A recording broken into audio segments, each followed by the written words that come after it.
Gotta love an episode that opens with, "You fool!" We pick up right where we left off, with the fool in question, Scarlet, and Destro crashing in his little space plane shuttle pod thing. Scarlet decides that she doesn't want to die after all, so she talks Destro through the process of stabilizing the craft by shooting another arrow at the controls.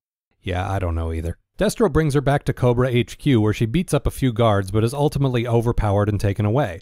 Then, just in case you were starting to think impure thoughts about Scarlet, the Baroness shows up and reminds you just where your impure thoughts belong. Cobra Commander welcomes Destro back home, and Destro knocks him around a bit for attempting to blow up New York without him. I mean, he says it's a waste of resources, but we know the real reason. In fact, he's so pissed off that he decides to just take over. Wait, can he do that? I mean, for all I know he can. I've never been terribly clear where Destro falls in the hierarchy of Cobra. I thought he was like a district manager or something, but obviously he's more important than that. He at least rates a key to the executive washroom, apparently. Meanwhile, the Cobra guards throw Scarlet down some stairs and say this. G.I. Joe Witch?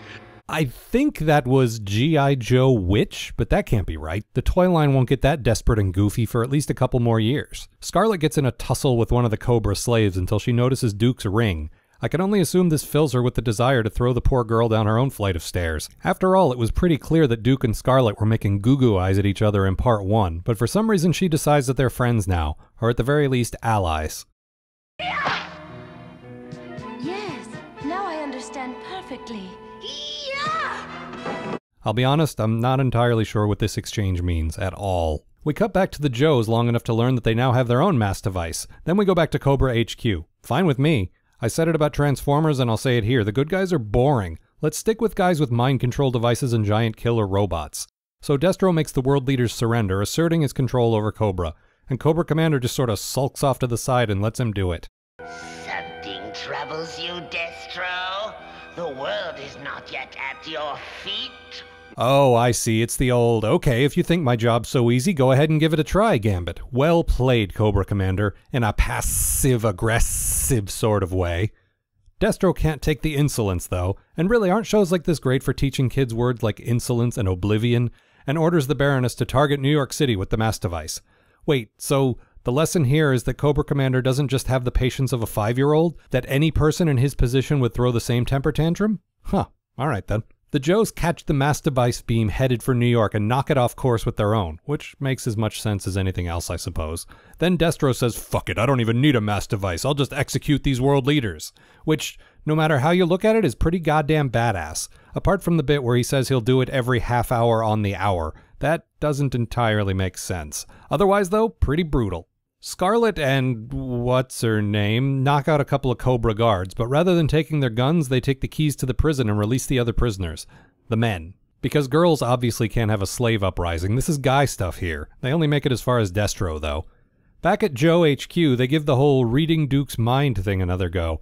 We're meant to believe that he's in a sensory deprivation chamber, but to me it looks like his eyes are closed while he shows off his tidy whities to the entire team. Apparently the episode ran short or something because we get an exhaustive 5-minute backstory on the blandest guy on the team. Something about his honor, his sense of duty, football practice, dating cheerleaders, blah blah blah. Then finally he sees Cobra's castle. Obviously we could only access this memory by going through his entire life first. After everyone does some really classy cat calls about his girl, they realize she's wearing his ring. It's got special electronic characteristics. Uh-huh, fine. That means they can trace the ring and find Cobra. Sure, whatever. So they mass device zap themselves to the location of the ring, or outside that location, and now they have wall-climbing spider tanks. Gotta tell you, while I'm still rooting for evil to win, spider tanks are pretty cool. Not as cool as Cauldron of Hot Lava, though, or Floating Disco Platform. Yeah, sorry, Cobra's still the best. I mean, look at those robots! Look at them! A bunch of fighting happens, G.I. Joe style, which means stuff like a ninja shooting a machine gun and a barbarian fighting a motorcycle. Never change, G.I. Joe. Never change. In a desperate escape, Destro, who apparently has been studying up on his Megatron, points the mass device at the Earth's core and escapes, presumably to some place that isn't Earth. But then Gung-Ho shoots the thing and everything's fine. Cobra Commander tries to escape with a basket over his head, but his brilliant plan is defeated by a dog. Wolf, whatever. Not the Commander's finest hour in any event. Epilogue. Some stupid Joe zaps the Eiffel Tower back to London. Ha ha ha! We entrust complex weaponry to the people who don't know basic geography. Ha ha ha! It's funny.